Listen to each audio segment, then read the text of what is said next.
फिर भी हम लोग ठगे जाते हैं, फिर भी साइबर अपराध बढ़ रहे हैं। कारण क्यों? साइबर अपराध को रोकने के लिए, अपने आप को साइबर फ्रॉड का शिकार से बचाने के लिए सिर्फ और सिर्फ एक ही उपाय है, अवेयरनेस, अवेयरनेस, अवेयरनेस। अगर आप जागरूक नहीं होंगे तो आज नहीं तो कल साइबर फ्रॉड करने वाले आपको अपने चंगुल में जरूर फंसाएंगे।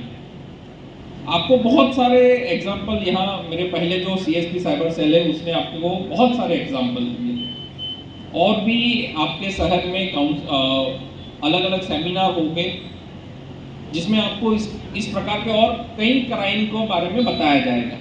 2-3 ऐसे लोग रहे जो मेरी जानकारी में, उसके बावजूद भी बोला कि शुक्ला जी आपका बेटा जो है फंस गया है, अब बताइए आपको डिजिटली अरेस्ट करके रखेंगे, आपको मानसिक रूप से वो आधा पौन घंटा प्रताड़ित करके रखेंगे। कई बार वो एक दिन तक आपको आप ऑनलाइन रहिए वरना आपके बेटे को हम ये करेंगे, आप उसकी आवाज सुनाएंगे, आपको एक लड़के को मारते हुए उसकी आवाज भी सुनाएंगे, आपको पूरा भय पैदा करने का पूरा प्रयास करेंगे। आप डर के मारे अगर उसमें पैसे दे देते हैं तो समझ लीजिए आपके साथ डिजिटल अरेस्ट का फ्रॉड हो गया, अब आपके पैसे चले गए। और बाद में आप पाएंगे 4 घंटे बाद आपके बेटे का फोन आता है, पापा कैसे हैं?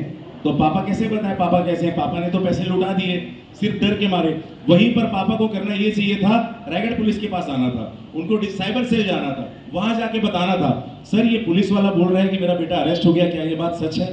तो मुझे खुशी तब होगी जब साइबर सेल में आप ठगा करना है, साइबर सेल में आप साइबर फ्रॉड को नीचे गिरा करना है, हमारे पास आप पहुंचिए और हमको बताइए कि सर आपने जो हमको जन जागरूकता फैलाई है उसको समझ के हमने साइबर फ्रॉड को ठेका दिखाया और हम यहाँ आगे बचे हैं। उस दिन हमारे लिए बड़े गर्व का विषय होगा। तो ये जो 15 दिन है ये हमारी पर्पस है कि हर व्यक्ति के आखिरी काम तक हम पहुंचे, आखिरी व्यक्ति तक पहुंचे और उनको बताएं कि भाई इतने प्रकार के फ्रॉड होते हैं, सिर्फ इतना ही आपको बताना है, इतना ही आपको इस बात को फैलाना है।